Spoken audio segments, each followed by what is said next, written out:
Hi everyone, my name is Bogdan and welcome back to Acura Addicted channel, helping you to navigate in the world of automotive repairs, maintenance and reviews.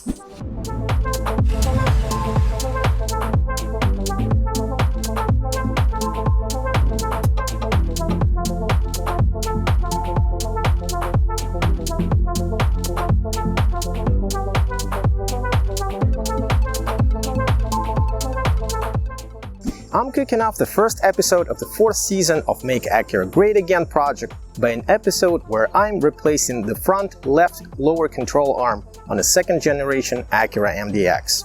I started hearing clunks when going over potholes. In Toronto that means all the time, and when the car comes to almost a complete stop. After some diagnostics, it was determined that the cause was the ball joint. This is a full aluminum control arm, so pressing the ball joint out and getting a new one in is not that easy. Besides, I couldn't just remove the control arm and look around for anyone who could repress it. That would leave me stranded, and that wasn't an option. So I decided to replace the whole arm assembly. The original part costs around $600 Canadian before tax. Obviously that's OEM quality and will probably last another 10 years or so. But I opted for an aftermarket Mevitech part, which was $220 Canadian with delivery and tax included. Let's see how much it lasts. Hopefully at least 5 years. Doing this yourself will save you about $200 for labor. Let's roll! Here's a list of tools you need to complete this job. A new lower control arm with 2 new 19mm bolts and 1 new 7/8 inch bolt.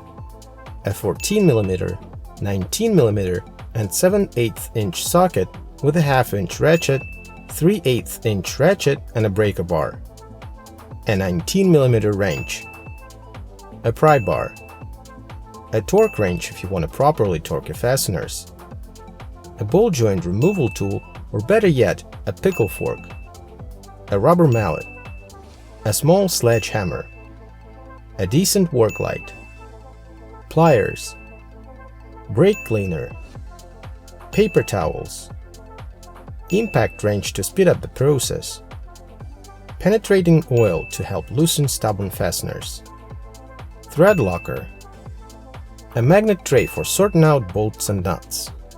As always, links to everything I used are in the description. Let's roll! I begin with blocking the rear wheels. Then loosen the lug nuts. Use a jack to raise the vehicle.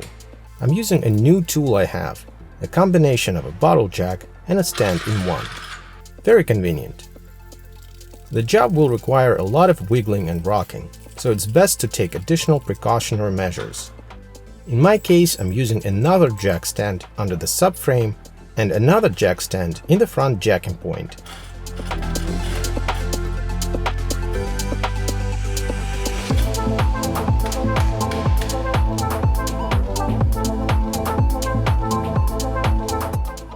I will also use my scissor jack under the subframe where the lower control arm is attached to.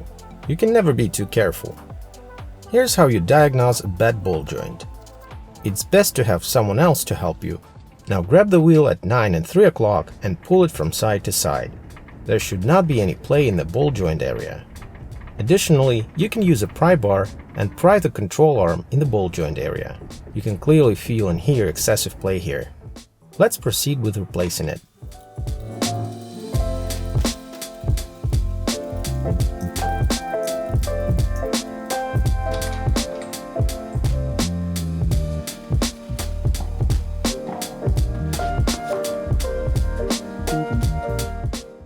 Let's put some penetrating oil on the 14mm bolt, at the back of the 2 19mm bolts, and big 7/8 inch bolt from the side where it's sticking out of the frame.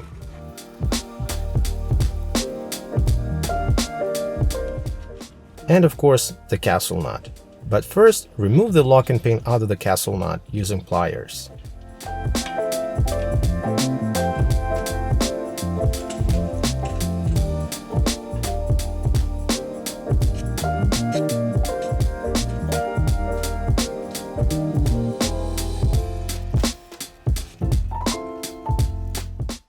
Now let's loosen it.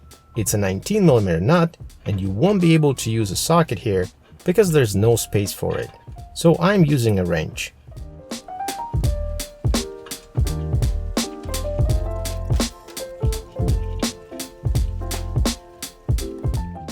I'll also use a rubber mallet to try and break the nut loose, little by little.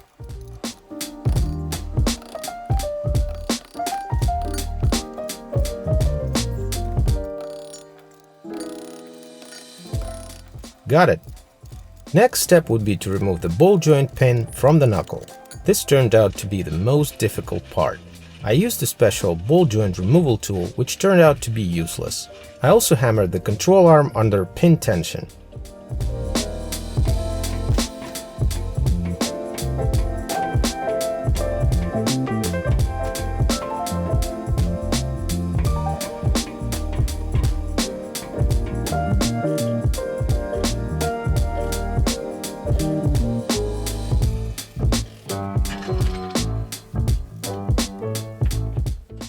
It took me a lot of effort to finally be able to separate it using a pickle fork.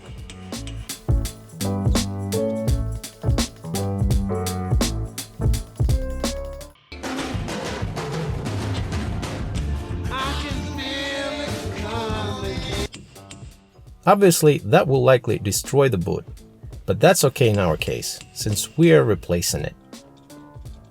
Now that the pin is loose, let's remove it from the knuckle.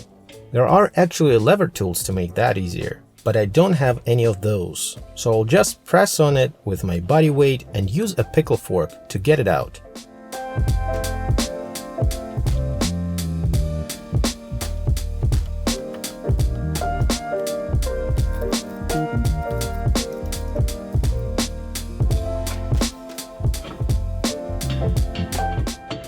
Great! Now remove the 7/8 inch bolt from here. I'll use the breaker bar to break it loose.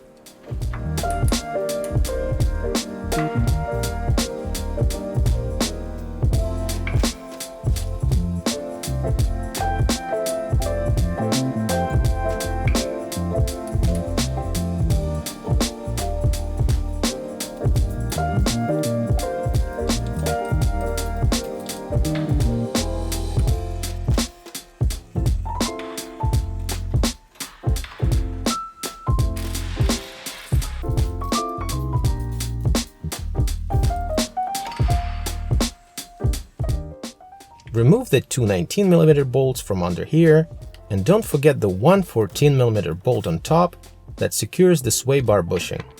By the way, since you're here, you might consider swapping the bushings. I have a video on how to do it. Check the link here and/or in the description.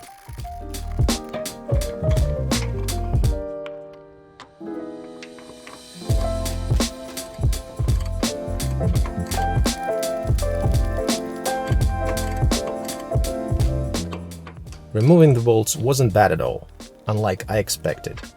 Now that all the fasteners are off, let's pull the control arm out. Carefully pry it to help you and get it out from here first.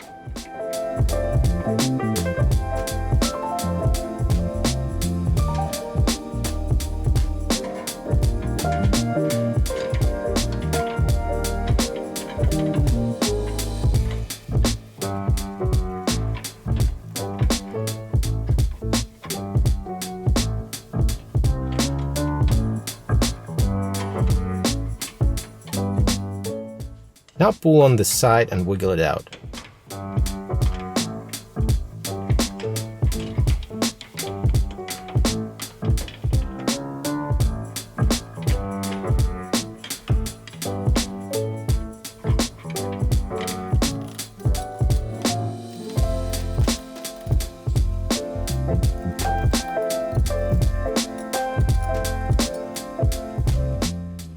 There we go. Clean the places where the bolts go in.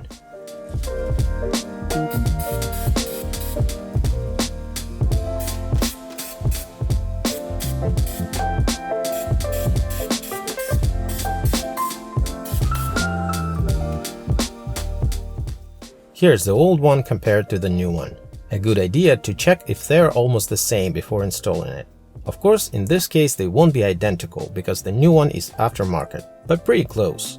The only noticeable difference is the compliance bushing. Yeah, look at the ball joint in the old one. It's completely loose. I can move it with one finger.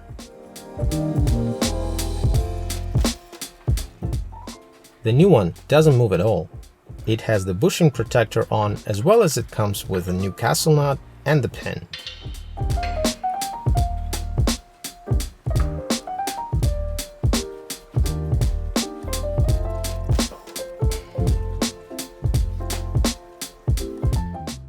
Let's install the stoppers on each side of this bushing.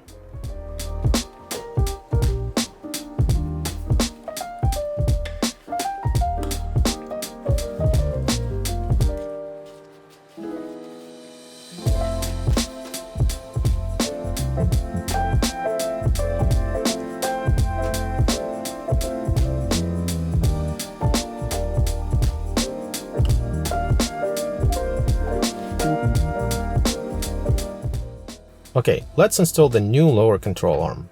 Start installing the control arm with this part and slowly feed it in. The key is to get both sides in at relatively the same time. With some effort and dexterity, it's finally in. Time to get the new bolts in. Don't torque them yet. Apply thread locker to prevent from loosening and seizing. First, the 2/19ths.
And don't forget the 14mm bushing bolt. You can torque this one right away.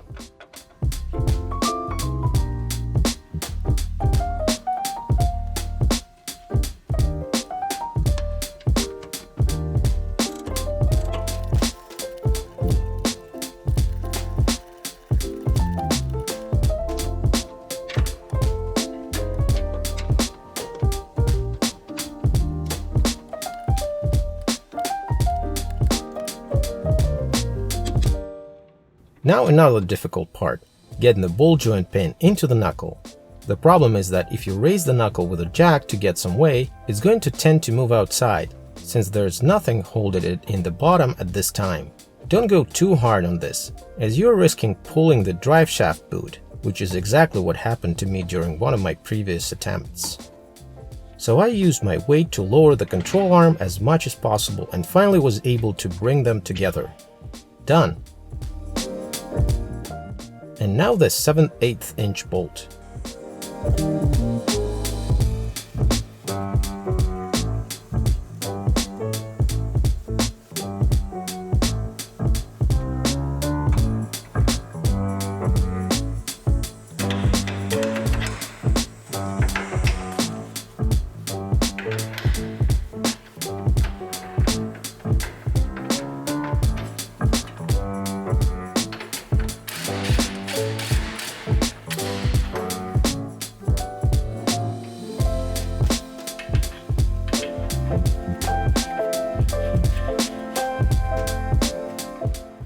And tighten the new castle nut. Again, don't torque it yet.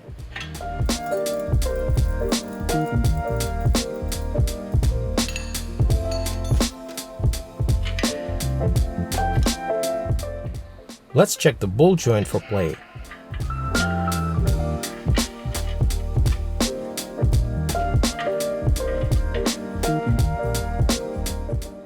There isn't any. Great!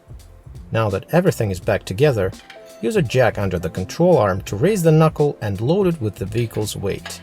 The car should rise a little over your jack stance, but not too much, just to be sure all of the weight is now on the wheels. and not the jack stands. But at the same time, you have the security of the stands in case your jack fails. You're now ready to torque the fasteners. Because I cannot use a socket here, I can't really properly torque it. However, I remember where the castle nut was located on the old control arm, just a little under the top of the ball joint pin. Besides, since you're supposed to secure it with the pin, you can't go much further. Otherwise, there won't be anything the pin can hold on to in the crown of the nut. So just tighten it and check if you can see the pinhole to put the pin through. If you don't, tighten a little more until you can see it, but don't undo it. There we go. Now let's put the pin back in.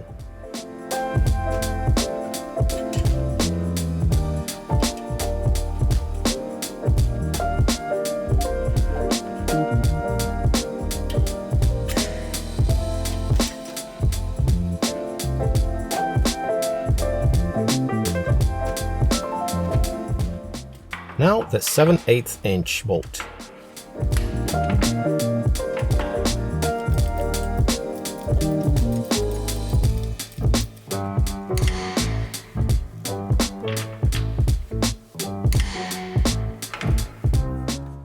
And the 19s.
Basically, you're done with the replacement.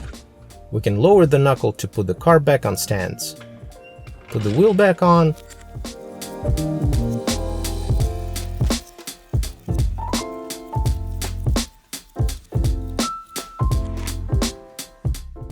Lower the car.